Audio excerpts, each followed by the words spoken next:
Technology is impacting us all around, and the message must be, get on board or be left behind. And nowhere is technology being more disruptive than in healthcare. That's why today I'm delighted to have the opportunity of introducing you to the Estonian entrepreneur who founded telemedicine platform Viveo Health. Welcome, Raul. Where are you in the world today?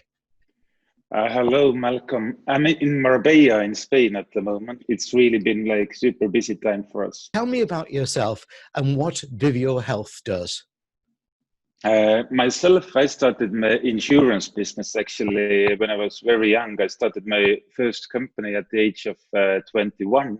Wow. And that became a global insurance brokerage company. So most of my career, I have done insurance brokerage business, representing very big corporate clients globally, clients from US to Central and Eastern Europe.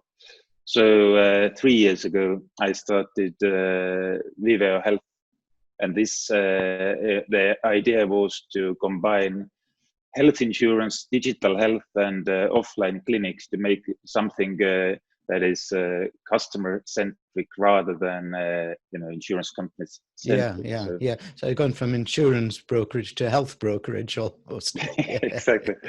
Okay. Exactly. So what was that spark? There's always a spark, isn't there, in entrepreneurism? What was the spark that caused you to create Viveo Health?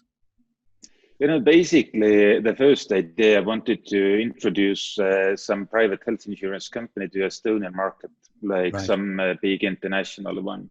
And then I went to my big corporate customers there and asked their feedback. And the feedback was that we don't need any other we don't need any insurance company because it doesn't work. Because even if you have money, then it have complicated access to the clinics, and you need to still self-diagnose, etc., etc. And then I was in Marbella with my friends, and then I started to discuss the idea, with them as well. And then I thought actually, would be super comfortable to have a solution that makes it very simple. So this is how it actually started. Excellent. Now, is Viveo Health just for doctors in general practice, or can hospitals or walk-in medical centers make use of it? Basically, all who need can make use of it. We are launching enterprise solution as well, so that the hospitals can use us. Not only like doctors in the hospitals, but of course, like now after the crisis, then things has changed so much. We try to meet each and every need, to be honest. Yeah, a terrific opportunity, isn't there? Okay, so like we're doing now, we're using a platform called Zoom. What makes Viveo Health different? Our platform is definitely specific for the healthcare. So it's a patient management system for the doctors. So they have all the tools there. They can chat with their patients. They can have video calls. Patients have phone apps. They can upload photos. And I know that many of the doctors have been using Zoom also for video visits, but it's basically basically similar as using kitchen knife for operations. So this is definitely important. I'm with you, yeah. Well, what are some of the benefits that telemedicine brings for the doctor and for the patient? I can see one, which is the less trauma of dragging children to the surgery. Exactly. Definitely for the people, the most important thing is that it saves a lot of time and it gives a very fast access wherever you are. Yeah. So if normal visit to go to the physical appointment takes about 3 hours, and the average person spends with a doctor 8 minutes. Yeah. And most of the time, out of this 8 minutes, doctor is actually filling information from one program to another, and then what we do is that if you need help, then a doctor has the right tools and can give help super fast. and of course for the doctors, they can service so many more patients in 1 hour. And for example, when this COVID crisis started, then most efficient way to turn the tide on COVID-19 is still like through the social distancing, and of course this is why it started to boom as well. So the doctors started to like it, the government started to like it, and people as well. So interesting. I do, yeah. Well, we're doing enough social distancing. You in Marbella, me in Northern England. Yeah, that's fine. Yeah. Exactly. Now, one big challenge I have in video is getting people to appear on camera, like you are kindly doing today. Yet they will gladly FaceTime friends or post up pics to Facebook or WhatsApp. Does Viveo Health have to overcome this camera shyness? I think people have called it Zoom anxiety as well. If it's to be truly successful, how can you do it? How can you get people to be on camera? I think it's not, in many cases, you don't even need to be on camera. You can chat with the doctor as well. If it's needed, then there is no problem. And if someone scares a camera, then he can just, make a photo of his injury. But what we are doing as well, which is I think super important to emphasize, is that we are creating like e-health profiles for the patients as well. For the people who don't have e-health profiles, and then we are making it really like a data-driven, and we want to have access. For example, if people want to provide it for us, to the wearable information as well, so the doctor will get the very personalized overview about his patient. So it's not it's not like calling randomly through some video channel, but it's it's enough even like if you chat and the doctor knows with whom he's. Like any new technology or disruptor, it takes time to get past the small amount of early adopters towards the real growth spurt in a business. Do you think coronavirus will cause the spurt, or is there something else that's happening in healthcare, such as money saving, that will be your driver? I think definitely coronavirus was like accelerator for us. That all people understood that this is something that is needed. I think the main driver for us has always been, to make healthcare more accessible for people and more accurate. And then definitely now what I see is that if you combine technology and medical research, then this is the outcome that can actually, this is something that can make really impact in terms of the future of healthcare. Because, if you take technology people and medical people, they're often like, hang around in completely different groups. Yeah. So we tried to get them together. Yeah, that was a lovely challenge, I can imagine. Yeah. So what's your vision for Viveo Health? Where would you like it to be in 5 years, for example? In 5 years' time, I would actually like to combine behavioral data with genomic data, and then at least to do the first tests on that, so that we would possibly get the diagnosis accuracy up to 98%, I would say. Wow. So I think now the world is that there are so many opportunities, and of course if big countries like even Russia or US, and they all start to think about that the healthcare should be something a little bit more different than it has been like past 500 years, and then it will help all the technology providers also to make good investments and really to get things going. Because, for example, in Estonia, is one of the 200,000 inhabitants. They have their genomic data in a bank. So we have a very good landscape actually to make our first tests there. Yeah. But I definitely believe that the healthcare will be so much more personalized and data-driven in 5 years' time. I find it fascinating what's coming out of Estonia. I had the pleasure of interviewing Ott Vata recently, who's the MD of Estonia e-residency. There's just so much happening there, isn't there, in the digital world? It's exciting. Yeah, definitely. In Estonia, we have the biggest number of unicorns per capita. So, right. Yeah. So it's good statistics. Yeah, we'll get that into the Guinness Book of Records. Can you see it being of Viveo Health being in value in other areas of healthcare, say in care homes or support for mental health, delivering consultancy? We definitely see us as a place how to access these services. Definitely mental case issues has been raising, especially over the past 2 months, like dramatically. Yeah. So when we are launching this Viveo Health platform and data-driven platform, then of course we are looking in the longer run partners.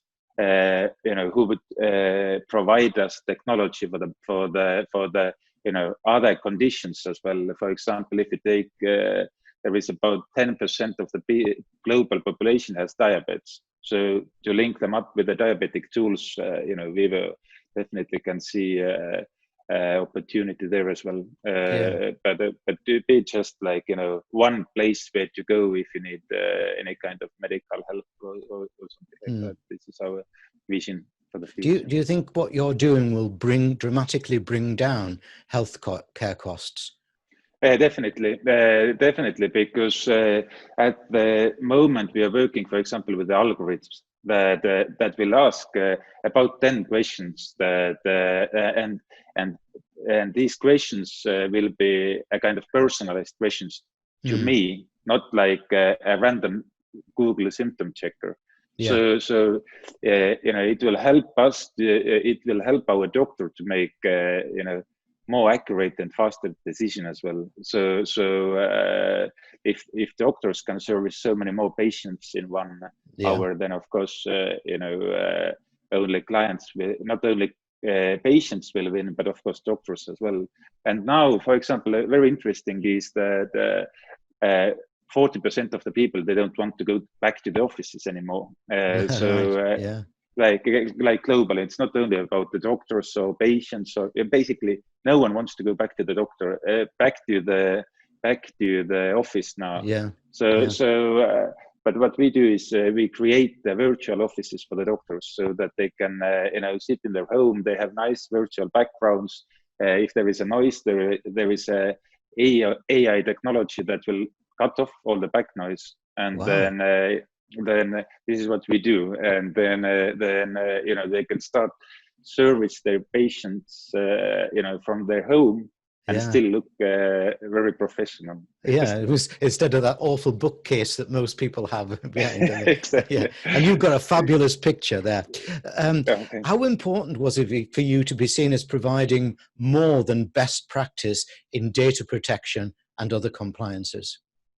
I think definitely super important. We as a private company, of course, we need to be like 10 times, better than any public company, because if you do something wrong, then they will come and close down our business. We have invested a lot of money to the data privacy, and we are GDPR, HIPAA compliant, etc. So I think it's super important that the healthcare must be very private, and I wouldn't like to share my personal health data so much to the crowds. And but of course, like if we are taking current situation, then doctors were using not only like emails and normal phone calls and Skype, and these are not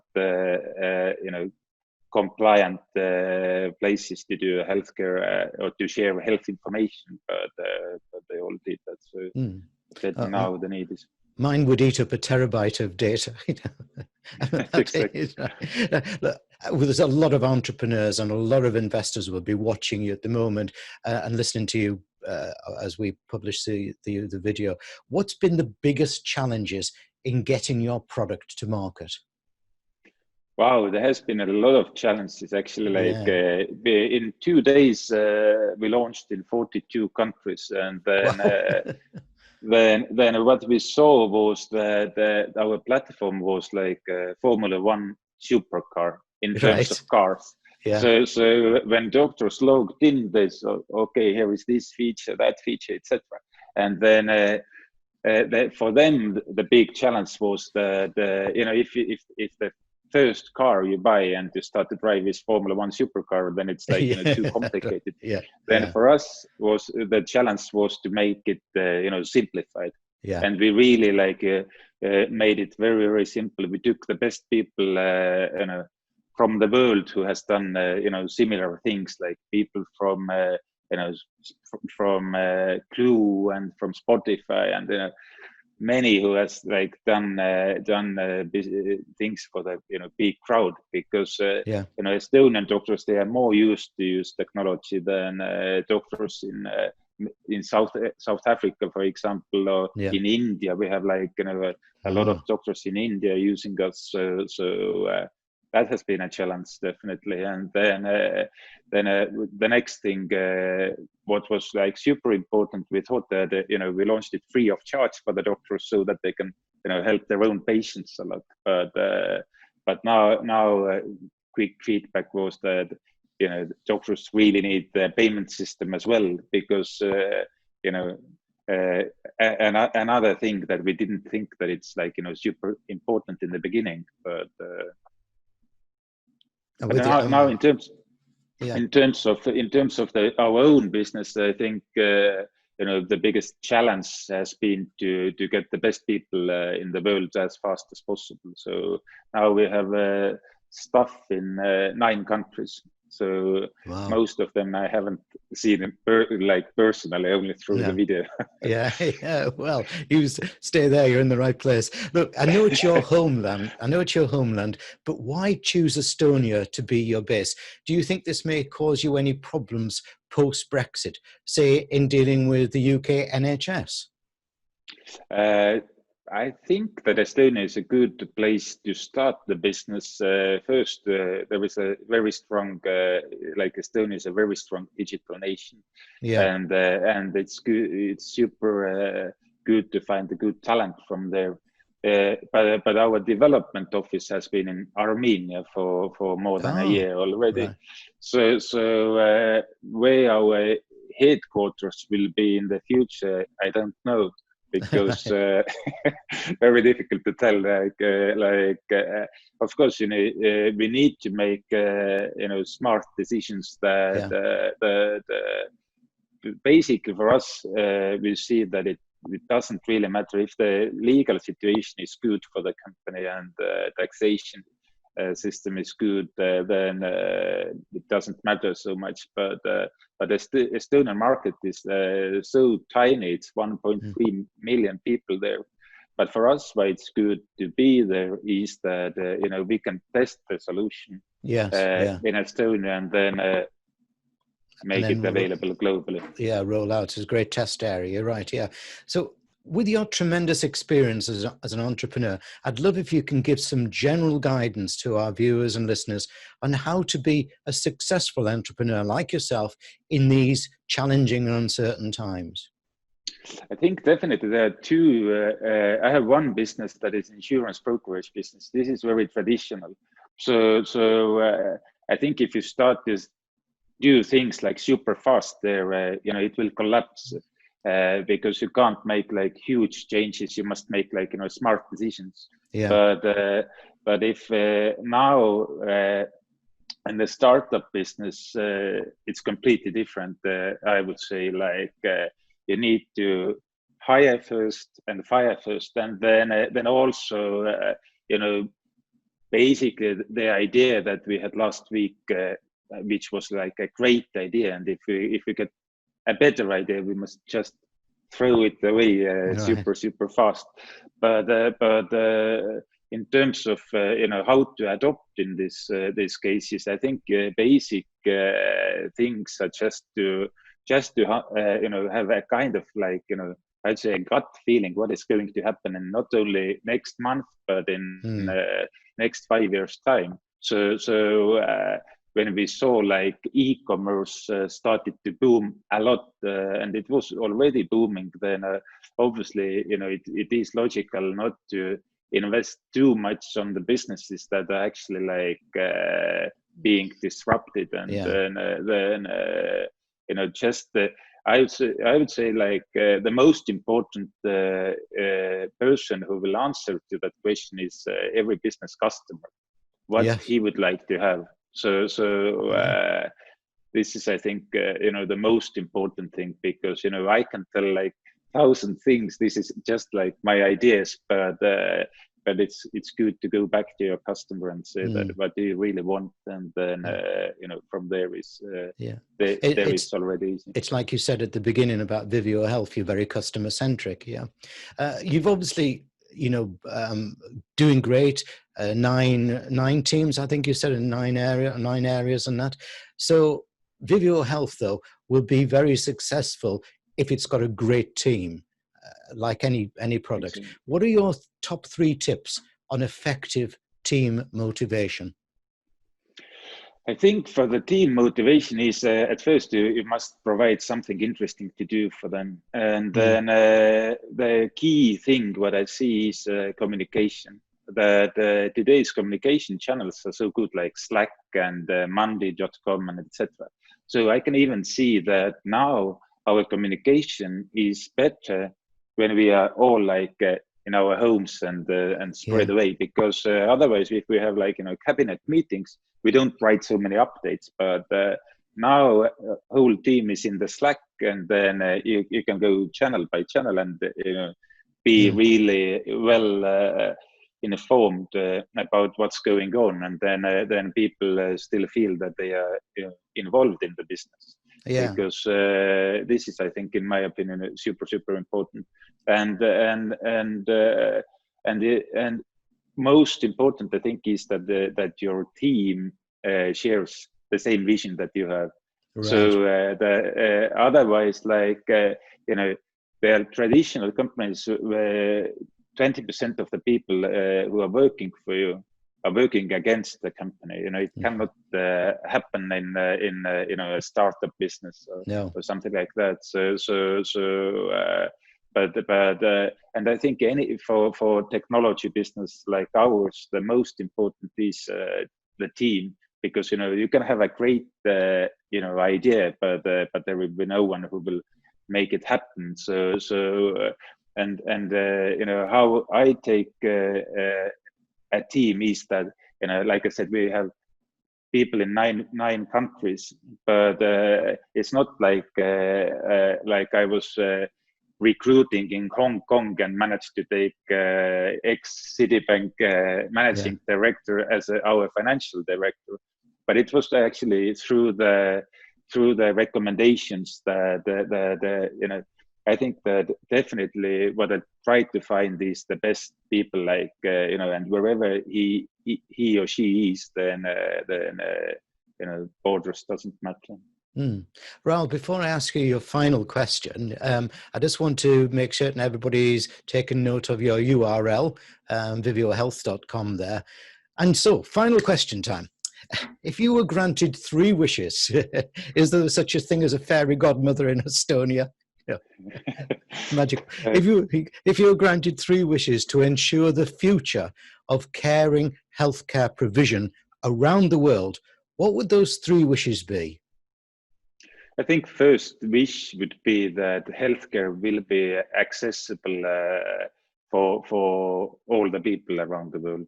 Yeah.